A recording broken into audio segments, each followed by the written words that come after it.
Hello, everyone. Welcome to the Taxation and Gender Summer Series sponsored by the American Tax Policy Institute. My name is Eric Solomon. I'm president of ATPI. The American Tax Policy Institute is a nonprofit Section 501c3 organization that supports nonpartisan scholarly research, analysis, and discussion of U.S. federal, state, local, and international tax policy issues. ATPI supports scholarship in law, accounting, and economics that aids policymakers and administrators in improving tax systems. If you'd like to learn more about ATPI or wish to make a tax-deductible contribution to ATPI, please visit our website at www.americantaxpolicyinstitute.org. Today's program is the first of a three-part series. Today's panel will focus on the work of the Organization for Economic Cooperation and Development, better known as the OECD. It will focus on its work in the area of tax and gender, including the OECD's efforts in establishing that gender blind is not the same as gender neutral. The second program, on Friday, July 30th, will focus on the effects of the pandemic, on how it has disproportionately affected women. The series will conclude on Friday, August 6th, with a discussion that looks to the future, examining how some of the responses to the pandemic are providing an experiment in gender-neutral distribution of benefits. I wish to extend our special thanks to the co-sponsors for this series, and those co-sponsors include the tax section of the American Bar Association, the American Bar Association section on civil rights and social justice, the American Bar Foundation, the American College of Tax Counsel, the USA branch of the International Fiscal Association, the National Tax Association, and the National Women's Law Center. Again, we want to extend our special thanks to each of our co-sponsors for their support for this series. I also want to thank Julie Divola and Alice Abreu, members of the board of ATPI, for organizing this series, and Pam Lyons, the administrator for ATPI, for her efforts regarding the technology and administrative aspects of the series. With that introduction, I'm going to turn the program over to Julie Divola, today's moderator. Julie is the incoming chair of the tax section of the American Bar Association and a partner at the Pillsbury Law Firm in San Francisco. Julie? All right, thanks very much, Eric, for that great introduction, and welcome everybody. Thanks so much for joining us today. As a note of housekeeping, I'll mention that everyone's muted except the speakers, and we ask you that you remain muted until the end. We'll have a very brief period for Q&A. If you have questions, though, that come up through the presentation, please send them to me through the chat function. And the first thing I want to do is introduce our wonderful panelists today. We have Grace Perez-Navarro, who's the Deputy Director of the OECD Centre for Tax Policy and Administration. She plays a key role in all of the OECD's tax work, including the tax challenges of digitalization, the base erosion and profit shifting BEPS project, improving international cooperation, tackling illicit financial flows, promoting better tax policies, and engaging developing countries in OECD work. She joined the OECD in 1997, and she's held several key positions, including having led the OECD's tax work on bank secrecy, e-commerce, harmful tax practices, money laundering, and tax crimes, countering bribery of foreign officials, and strengthening all forms of administration and cooperation between tax authorities.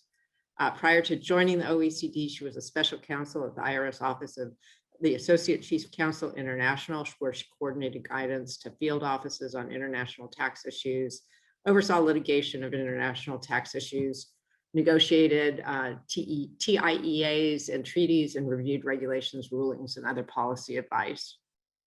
Joanne Schellings works for the OECD Forum for Tax Administration, the FTA. Secretariat on Loan from HM Revenue and Customs, the UK Tax Administration.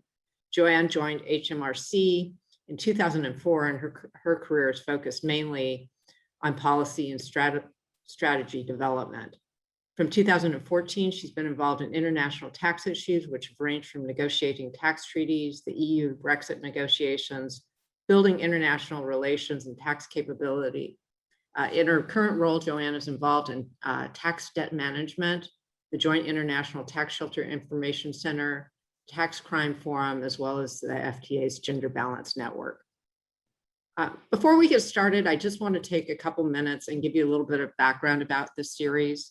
My co-organizer, who I'm so happy to see on today, Alice Abreu, has really been the driving force behind this series.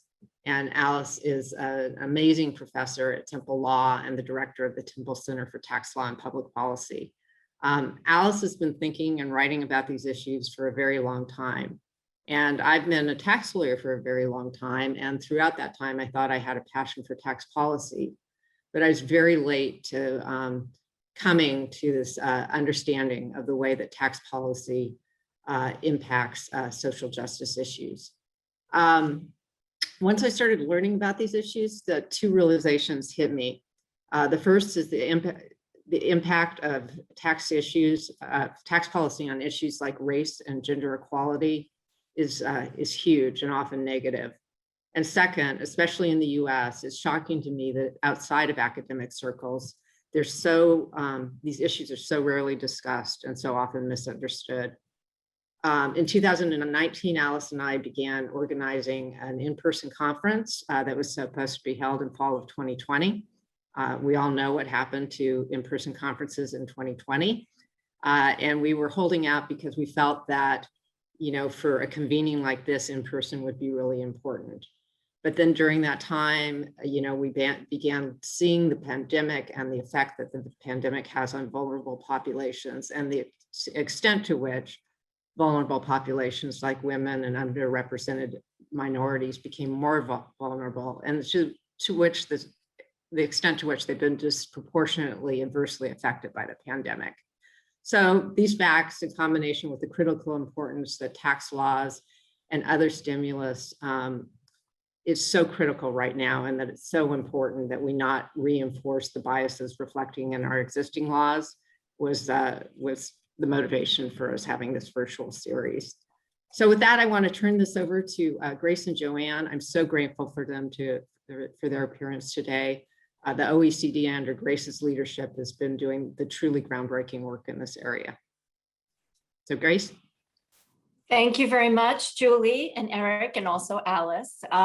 It's a pleasure to be discussing this topic with so many people now, because when we first started talking about this, and actually the first time we started looking at this issue at the OECD was when we were asked by a group of Italian businesswomen, the Fondazione Belisario, which had a meeting not far from where Alice is right now in Positano, to discuss the whole issue of tax and gender. And when they asked us, we didn't really have a body of work on this. We had our work on second earners, but I said, and this is the luxury of being a deputy director, I said, we need to do more on this issue, but we haven't done nearly enough. But I hope to share with you the work that we have done, and also the work that we will be doing on this issue. And then Joanne will talk about something that is rarely considered or hasn't been until recently, and that is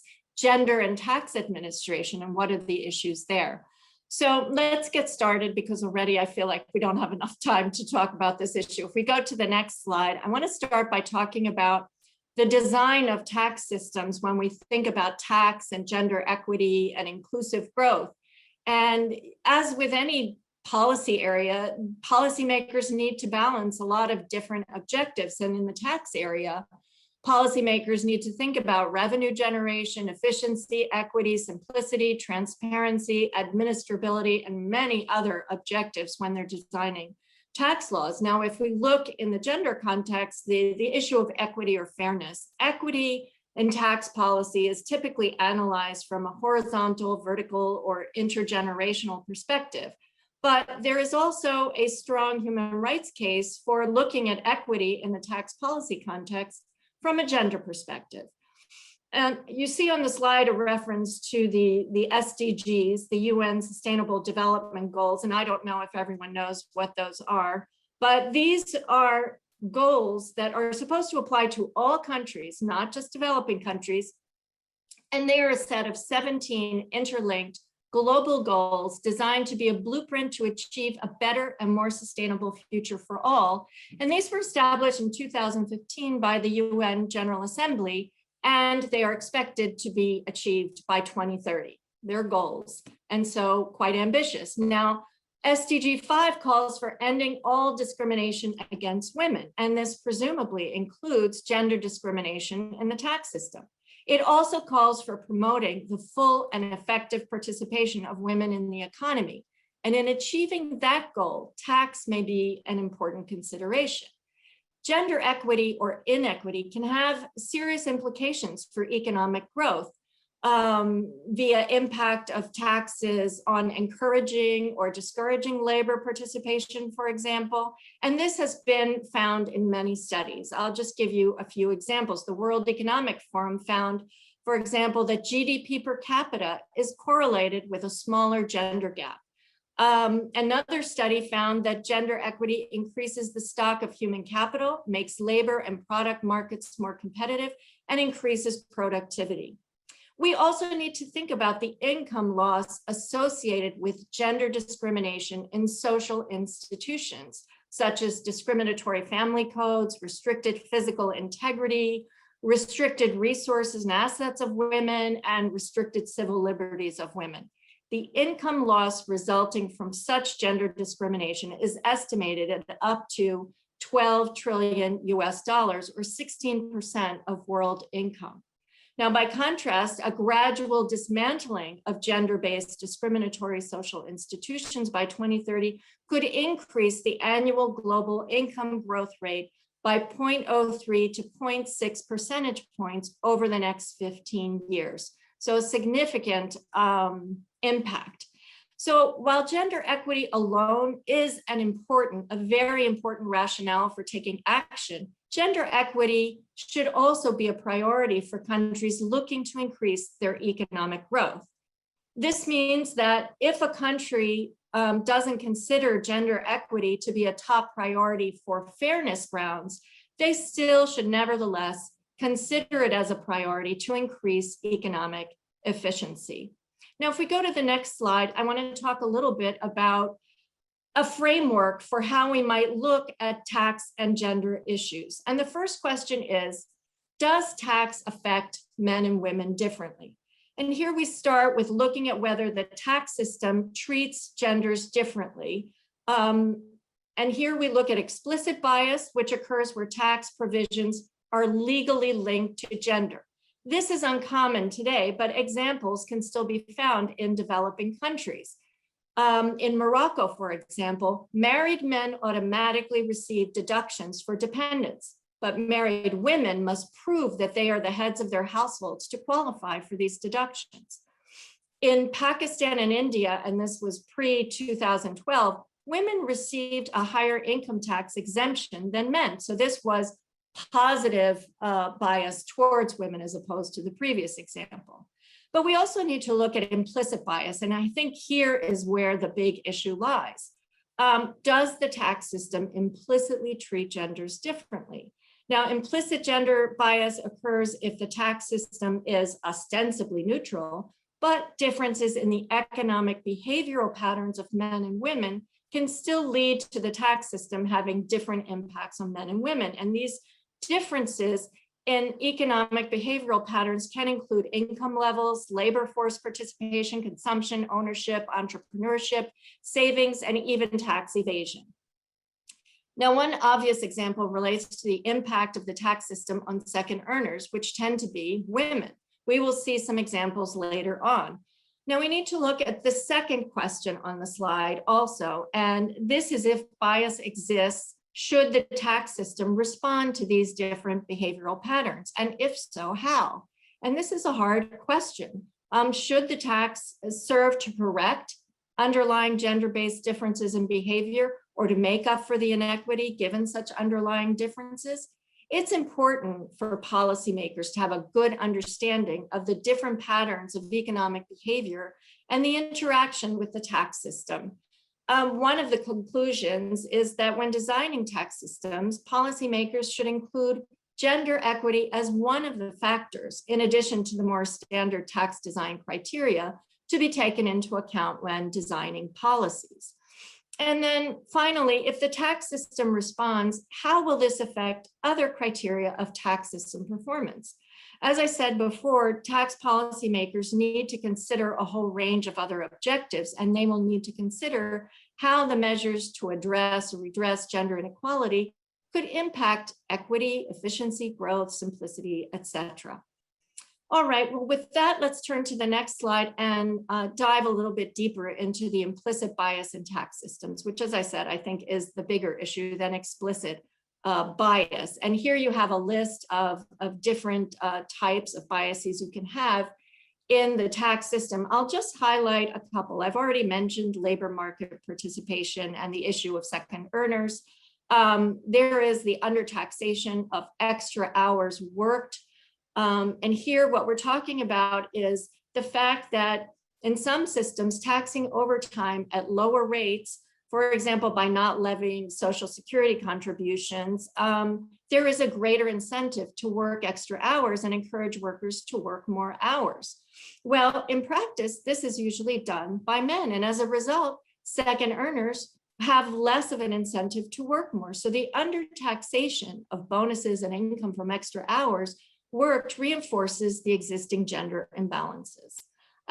There's also capital and wealth ownership. Men own more capital and wealth than women. That's a fact. So the tax privileges of lower levels of capital taxation benefit men more than women.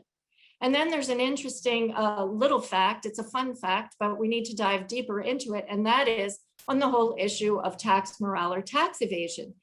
Our research has shown that women tend to comply with tax laws more than men. Now, there is an exception, there are regional exceptions, and one of the exceptions is in Africa, where that is not true. And we are going to dive deeper into that to see why that is. But we think it has a lot to do with the informal taxes that you may find in Africa and in some other developing countries. Okay, now let's turn to the big issue, the second earners issue on the next slide. And here you can see, and maybe you can't see if you're on a small laptop, but here you have the differences across countries and how they are taxed in terms of individual versus family type taxation. And as we all know, the design of income tax affects the incentive of workers to enter the labor force or to stay in the labor force. And the higher the tax rate, the lower the incentive to work. Although, of course, there are other factors beyond the tax system that impact these work decisions, such as the availability and affordability of childcare. Now, we know that women tend to have lower incomes than men on average, and that they are more likely to be in part-time or non-standard work, and that they are more responsive to changes in wages than men are. This is what the OECD work on taxing wages over the years has shown. And all of this means that taxes can have a different impact on women than men, even where the settings are the same. One key example is the tax treatment of second earners. And if you look at this graph, you see that the net personal average tax rates for second earners, which is the combined personal income tax and employee Social Security contribution burden net of cash benefits, are higher than for single individuals at the same earning level for two main reasons. First, due to the primary earner losing a dependent spouse or shared allowance or tax credit when the second earner moves into employment, as she is no longer a dependent. And second, because of family-based or joint taxation. And I think you know in the US, because we've dealt with this issue, but under family-based taxation, the second earner has to pay tax at a higher part, pays a higher level of income tax because the primary earner is already gaining the full benefit of the lower levels of the rate schedule. In 9 OECD countries with family-based taxation, which you see in this graph, the net personal average tax rates of second earners is 40% compared with 33% for single individuals. So you see that this is a quite substantial issue. If you look at Sweden, which is roughly in the middle of the graph, and is an interesting case because they moved from joint to individual based taxation in the 80s, and you see that they have equal rates for both single and second earners on the same income level. Now, it's important just to signal that this graph shows the situation without children. The difference is considerably more stark for families with children due to the higher levels of child benefits, and is exacerbated further when non-tax costs such as childcare are included. So the labor tax system in many OECD countries often poses a disincentive for second earner women to enter the workforce, which has flow-on impacts for their economic and financial independence. So it's interesting that we've been doing this work for some time. We are now currently finalizing indicators on the tax incentives for women to work part-time rather than full-time, because women tend to be 3 times more likely to work part-time than men in the OECD on average. So we want to see what are the factors that make them work part-time versus full-time.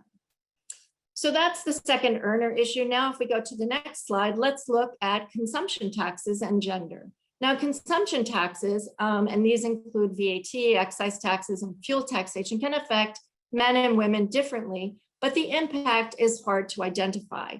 The data on expenditure that is used to measure the incidence of consumption taxes is typically collected at the household level.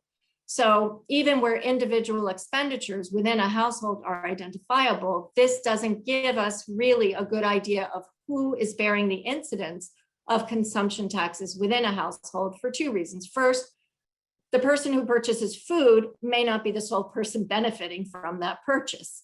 And second, when consumption taxes increase, if the good on which they increase is relatively inelastic, as is the case for fuel, alcohol, and tobacco, then expenditure on that good is likely to increase with a resulting decrease in other expenditure and savings. So we've seen that when fuel taxes have risen, we've seen decreases in expenditure on food. And the gender impact of an increase in fuel taxation is therefore unclear. So we need much more granular disaggregated data. Now, when we look at consumption taxes, we look at 2 distinct effects. The first one is the distributional effect. So the distribution of income between men and women. And at face value, men pay more consumption taxes than women due to their higher consumption in fuel, alcohol, and tobacco. However, the caveats above that I mentioned are extremely important and mean that identifying the true distributional gender impact is not this simple. In addition, there are often underlying policy reasons for basic rates and higher rates on excise goods that also mean that face value gender impacts are not a problem. Now, the second effect we should look at is the allocative effect. In other words, the distribution of paid and unpaid work. Higher taxation of services that are substitutes for housework like cleaning and restaurant services increase the value of unpaid housework. Especially for low-income households, it becomes more attractive to produce these services themselves than to buy them on the market, decreasing the second earner labor supply. So given this, a broad-based, low-rate consumption tax that applies consistently across goods and services is the best approach from a gender perspective and offers other advantages for efficiency and simplicity. However, where a country deviates from this and has a policy goal of reduced rates on basic goods, possibly for equity reasons, the country needs to consider the impact of this policy from a gender perspective. This is, for example, the current debate in many countries about whether women's sanitary products should be subject to VAT. Now, more generally, when considering reforms to consumption taxes, policymakers should identify both the direct effect and the indirect effect, that is, within households, of any changes to consumption taxes. So that's consumption taxes. If we move now to the effects of corporate income taxes and the gender differences there. This is not an obvious one that people think of, but there are some important impacts. Gender differences in ownership of businesses and shares and different business profiles regarding investors, employees, and consumers can cause the corporate income tax structure to have distributional effects. We know that women are underrepresented in the group of business owners or corporate shareholders, and they're underrepresented in corporate boards and among senior managers. Now, if we look at the question of who benefits from the reductions in corporate income tax rates, the direct benefit that women derive from an increase in after-tax corporate profits resulting from corporate income tax reductions is smaller compared to men, because women are considerably underrepresented in the group of business owners or corporate shareholders. And due to the relatively low proportion of women in corporate boards and among senior managers, women benefit less from these cuts. Now, in terms of personal income tax deductions for dividend payments, well, with lower annual incomes than men, women typically own fewer corporate shares and receive smaller shares of tax-favored corporate dividends and capital gains. As their incomes are lower, women's personal income tax rates are typically lower than men's, which might result in smaller tax reductions, even for the same deductible amount. Now, as to the question of tax incentives that are given to firms and business owners, these may also exert gender differences. If participation rates of women in the particular subgroup of firms differ from those of men. Examples are tax incentives granted to early stage entrepreneurs, among which women tend to be underrepresented as well. So firm size and profitability also play a role.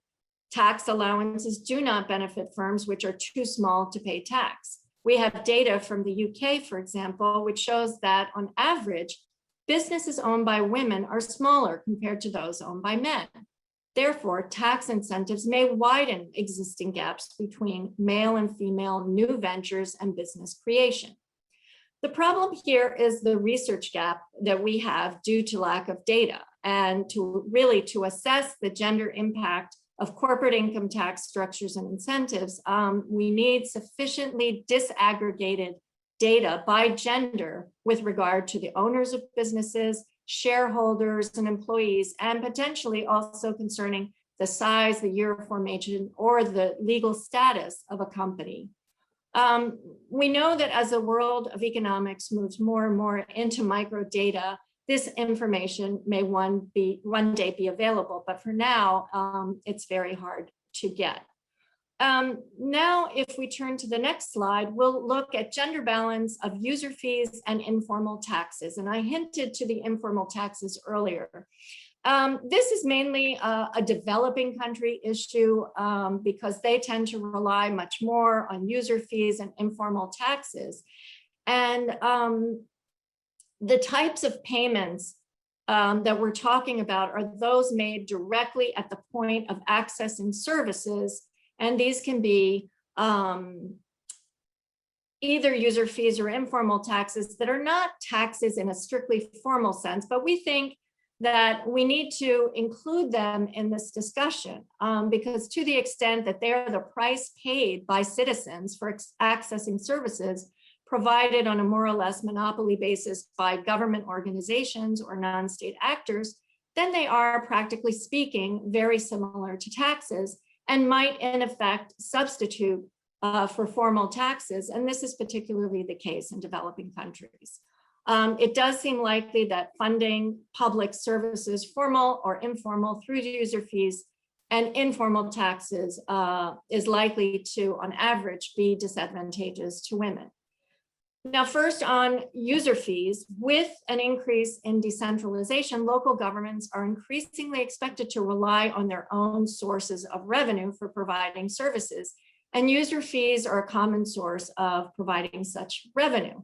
These fees can be very regressive and often discriminate against women and girls when imposed on basic public goods such as health, education, water, and sanitation. One of the examples that we have is that in some developing countries, the education for girls must be paid for. And so that is a disadvantage. That is a gender-specific disadvantage.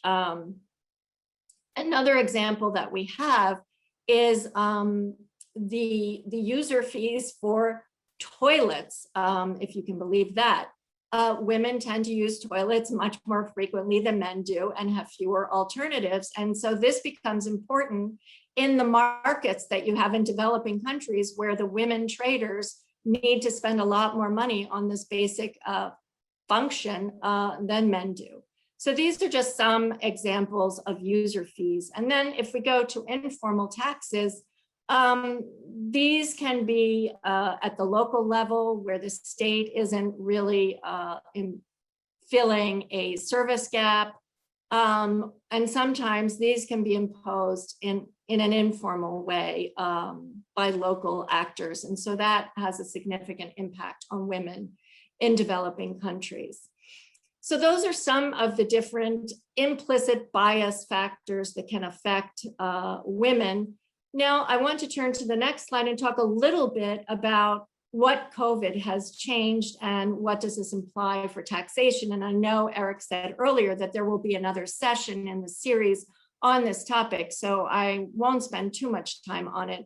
But it is important to start thinking about now as tax policymakers start revising the tax laws to address the economic challenges that have confronted countries as a result of COVID and start looking towards recovery. Now, we know that women make up 39% of global employment, but they have accounted for 54% of overall job losses as a result of COVID. And this can be explained by the increasing burden of unpaid care caused by the virus. And we know that unpaid care is disproportionately carried out by women. Across the OECD, women spend around 2 hours per day more on unpaid work than men, and that is probably a much bigger gap in developing countries. And so in this kind of scenario, it may be that women choose to leave their jobs to ensure that there is coverage of the unpaid work at home. And then women who lost or left their jobs more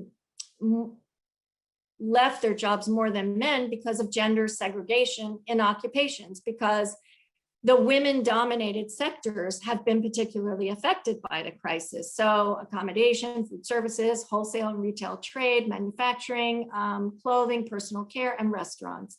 And these losses could have long-term effects on women's careers and on the most vulnerable women who are single mothers who tend to suffer the most. Single parents have been severely hit and become even more vulnerable, in particular because of things like grandparents no longer being able to provide childcare. And so single parents now having to provide that childcare themselves or having to expend more funds on that. Another impact of the COVID crisis has been the increase in the digital divide. And this, again, I think is something bigger in developing countries than developed countries, but there has been a gap. And before the COVID crisis, the worldwide gender gap was quite significant. For example, in 2017, the gender gap in internet users was 16.1% in the developing world compared to 2.8% in the developed world. And this is in part explained by the lower capital that women entrepreneurs have, which makes digital investment more complex for them. In terms of the recovery measures, and I guess maybe you'll discuss this in your other session on this, but governments need to keep in mind that they shouldn't make the gender inequality situation worse, and that the tax policy responses to COVID-19 could in fact be used to promote greater gender equity. First, by supporting the care sector through tax policy, for example, through tax credits on household services. These kinds of things are essential to lower the unpaid labor burden of women and make the care sector services cheaper. And it would help women to access care services and lower the unpaid burden. The other thing that can be done is to develop the care sector, which is key for the future because of the employment potential in this sector, and the jobs are often occupied by women. So tax credits for both employees and employers could help in that way.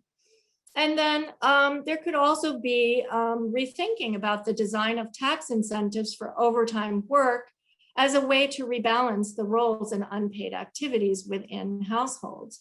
To do so, tax policy is a way to achieve this because men would have more time to spend for unpaid activities if they aren't encouraged to work more. So that is just one avenue to pursue. So that's the COVID angle. And now on my last slide, before I turn it over to Joanne, how can governments and policymakers respond? And, you know, tax is a policy lever, but it's not always the first best solution. And we think that the first best solution still is to address the pattern that underlies the implicit bias directly. So for example, it's important to reduce the difference in the wage gap between men and women. It's important to change underlying attitudes about women's role within society and in the home. And it's important to increase the labor force participation throughout a woman's life cycle. So this is the first best solution, but it may not always be possible to address the problem at the source. And so this is where in the second best solution, it's good to start looking at the tax system and to ensure that the tax system itself doesn't enhance the bias. And that tax can be considered as one of the policy tools to address gender bias. Now, this raises a lot of questions and we don't have all the answers to them, but you know, we need to be thinking about, is it acceptable to introduce explicit bias in favor of women to improve gender equity? Should we be doing this in the tax system? Are there other tools that are better placed to address gender bias than tax policy? And what are the impacts of intervening on other elements of tax policy design? So these are the questions we need to start thinking about in order to ensure the tax policy is considered from the gender perspective. There's already a lot of good work being done on gender budgeting in other countries, like Canada has done a lot on gender budgeting.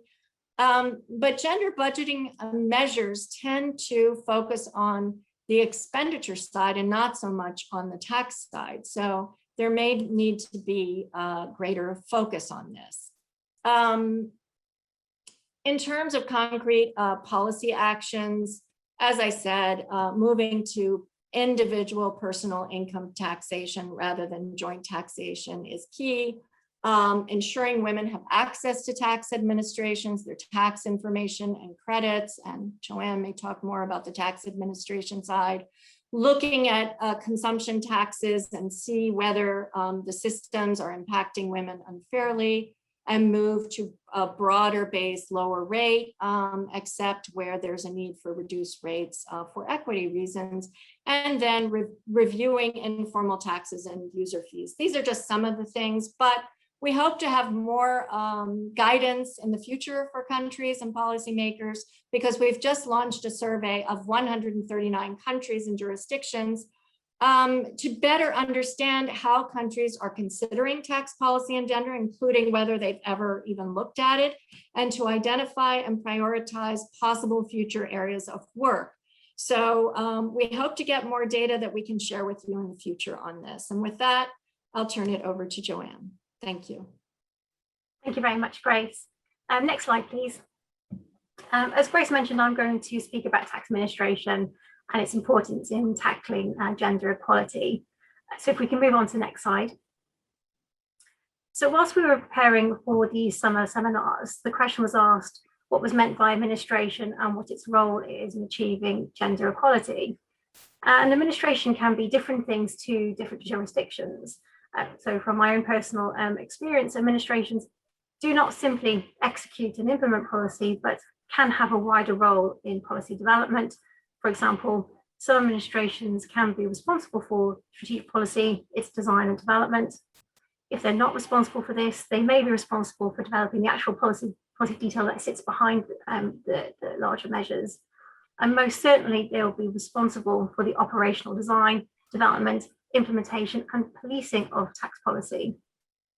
They're also responsible for data analysis, which can have an influential impact on what policies are actually taken forward and developed.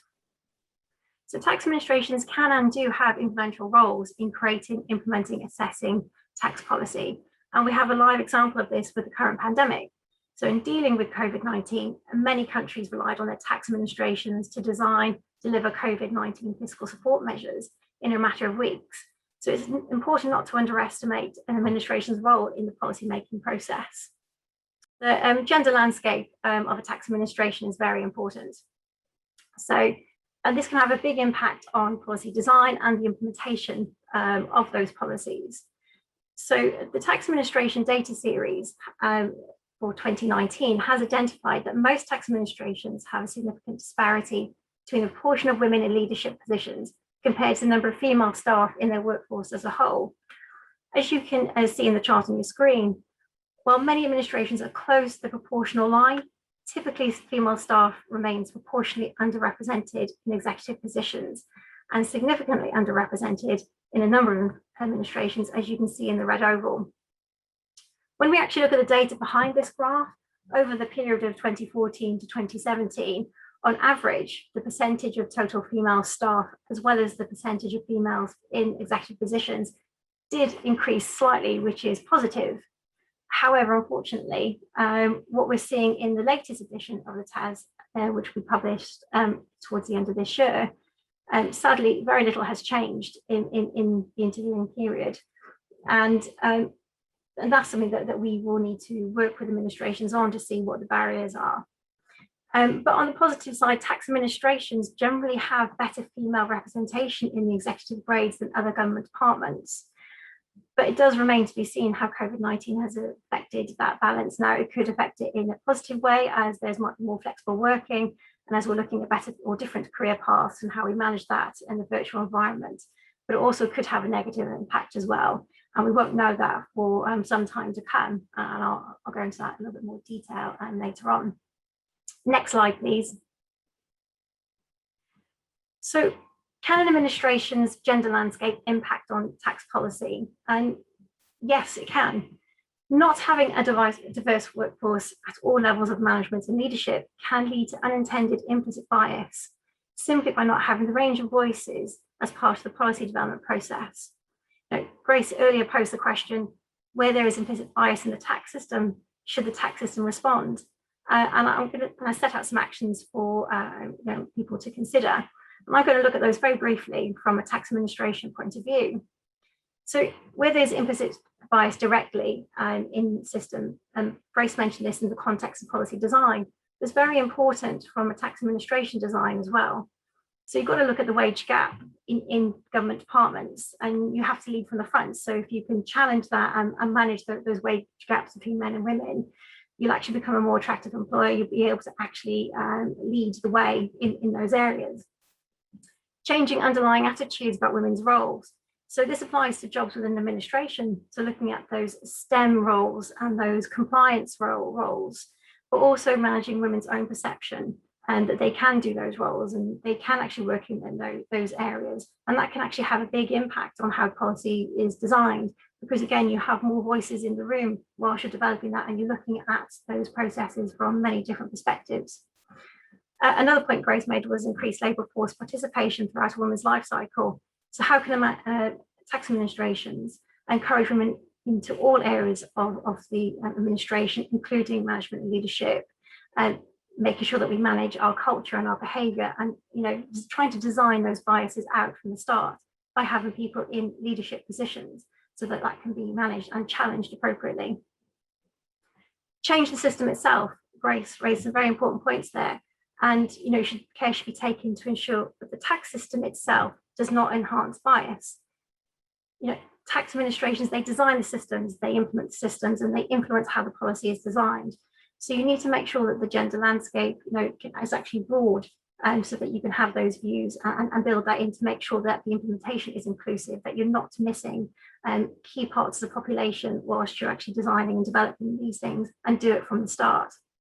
And Grace also mentioned about the road to digitalization, and it's important to have that built into our systems as well, because who actually builds the programs, who builds the systems, and if they have implicit bias in their thinking and it's not actually designed out, then you could actually, have big problems within the systems before they're actually even launched, and actually excluding big parts of the population.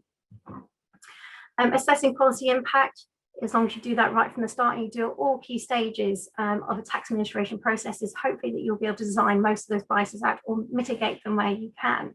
And it's important that these aren't bolted on as an ad hoc thing at the end of a process and design system. That's actually built in, and actually need to have senior leadership in executive grades to make sure that actually happens, and that you're actually, again, designing the implicit biases out from the start. Analytics, Grace mentioned, disaggregated data, and tax administrations are the ones who actually do a lot of the data analysis and pull that together. So it's really, again, important to have that thinking in the system from the start, so that you can actually get that data without actually having to try and retrofit your systems or trying to engineer it backwards. And digital inclusion is incredibly important. And again, tax administrations are at the very center of designing those systems to make sure they're accessible, that people can actually do their tax returns, they can access the incentives and the exemptions and deductions. How can they actually build that into their design thinking from the start? And again, making sure that you have those in senior positions to be able to facilitate that is key. Next slide, please. So how do we change the gender landscape within tax administrations? The Forum on Tax Administration, the FTA, was created in 2002 and is a unique forum of tax commissioners from 53 OECD and non-OECD countries. And its vision is to create a forum through which tax commissioners can work collaboratively to enhance tax administration. And there was a growing awareness that there was an issue around gender balance in administrations in senior positions, and also that the benefits that achieving that balance would have to both economic growth and actually the development of tax administrations for the future. And again, it's really important that we lead from the front, because you need to be able to change culture, and you need to be able to encourage strong, diverse representation to make sure all voices are heard. Next slide, please. So in the last 18 months, we created the Gender Balance Network in 2019, and in the last 18 months a lot of pieces of work have been happening behind the scenes. So we've introduced the panel pledge, which has been signed by 35 countries, where we're looking to actually increase the visibility of women on our panels, our international panels, just to make sure that we actually show that the leadership is there, and that we actually do have women in those positions that can actually speak on very important issues, and that they actually are representative of the good work that administrations are doing. We've also developed a report that was published in November 2020, looking at how we advance gender balance in the workforce and making sure that it's understood it's a collective responsibility. And it's a very good report where it sets out legislation and policies administrations put in place, the flexible working practices, and looking at how the leadership, oversight, and accountability is key in achieving this. The network has also developed a COVID-19 related note, looking at the challenges, risks, and opportunities that it's brought. And some of the key things that came out of that was looking at making sure there was diverse decision makers involved in the COVID-19 process. And it was acknowledged that you might not have had as diverse leadership making those quick decisions as there could have been, which may have actually dealt with some of the issues that administrations found as they were actually implementing some of those policies, particularly in terms of gender and caring responsibilities and those who may not have access to technology. Other issues were around inclusivity, making sure that there was a balanced message around how you manage your caring responsibilities, as well as your work role, especially in where we find that women are mostly, majority of them are the ones who provide the caring responsibilities for their families. And we need to look at that to make sure we manage career progression and ensure that people aren't left behind. And another serious issue that was flagged up in that note was around domestic violence, and that it was noted that there was a big increase in domestic violence both towards women and to men. And actually what that has done is actually it's brought the issue to the fore in administrations and how they're taking more social responsibility to look after staff and make sure they have safe places to go and they have avenues to be able to discuss their issues. And that was quite a big piece that administrations were looking at. And next page, please. Other gender-related notes that the FTA is looking at the moment in the COVID-19 series is remote working. And I mentioned that briefly a moment ago, but this has potentially a significant impact on women and could influence the gender landscape significantly. And there are both risks and opportunities to consider with remote working. And though there has been a lot of positive feedback for this, there are some concerns that it could affect over the long term career progression. It could actually create silos, especially as it's expected that women might get the flexibility that remote working offers. And then you could start seeing people losing visibility and access to those career progression opportunities. The report that we're looking at and will be published shortly is just looking at those range of factors, because administrations are now looking to make remote working almost part of their infrastructure. And partly that's because it's going to help them reduce estate costs. Hopefully that it will increase diversity and create a more mobile workforce. But it's got to be sustainable. And they're looking at how they manage that so that it doesn't impact on gender, that it's fair, it's diverse, it's inclusive, but also making sure that their well-being is there. And we're not creating a two-tier system, which is a big concern. It will require a big organizational cultural shift. And that's going to be something that we're going to have to manage to make sure that gender imbalances aren't being magnified and that inclusivity is built into this. Next slide, please. So going forward, the Gender Balance Network is going to be looking at, again, continuing looking at the COVID-19 impacts. It's going to be also exploring unconscious bias, which ties in nicely to the implicit biases that we're talking about in terms of policy making and the impacts that can have. Because how do you actually challenge that? Actually, how do you actually tackle those issues on a sustainable level and do it continuously? And that's something that the administrations are working on, and it's going to be a big challenge for them. And other things we're looking at as well is how to develop a mentoring program, a peer-to-peer program, and a secondment program to be able to look and share best practices of how we're managing tax policy, how we're actually managing administration, and how we can actually extract those best practices on things like workforce management, how you create exemption policies with exemptions, how do you actually target those small businesses with women, how do you manage your gender budgeting and impact analysis. Next slide, please. So for more information, there are some links there, which will be, I'm sure will be published on the website for you to look at. And that brings me to the end of my session. Thank you, Joanne. That was great. And to Grace too. You guys were tremendous. We do have a couple questions. So I'm gonna, and I have questions, but I'm gonna start with those who submitted them. So Tracy K asked, and I don't know, Pam, if you can unmute, but maybe in the meantime, I can go ahead and ask whether the OECD keeps share ownership data by race.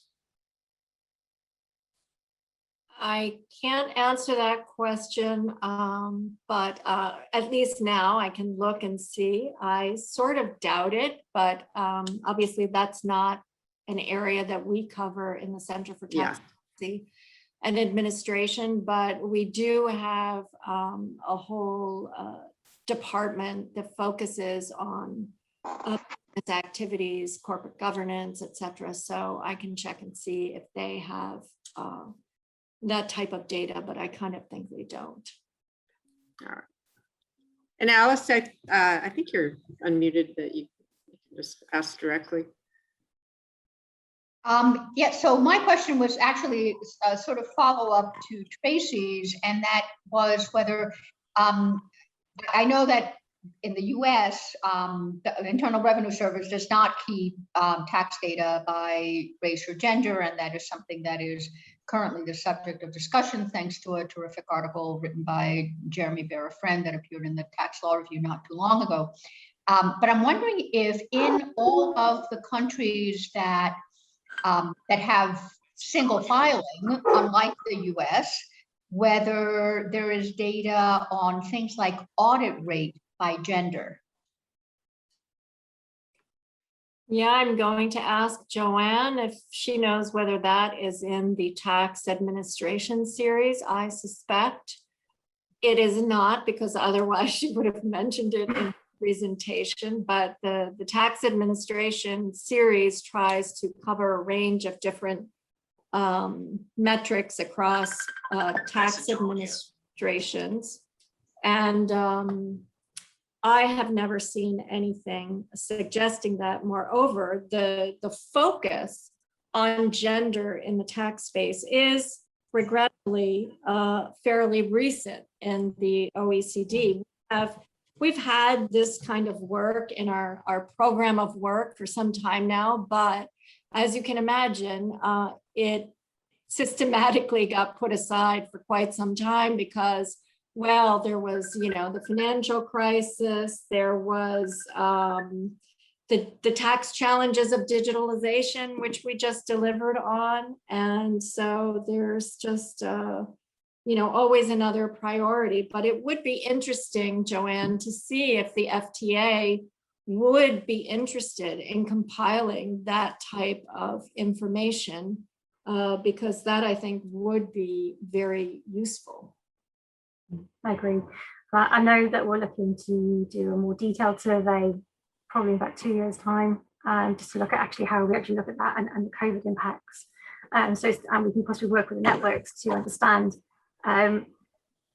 maybe on a more informal basis, or do they actually even hold that data on their systems so that it can be extracted and something that could be explored.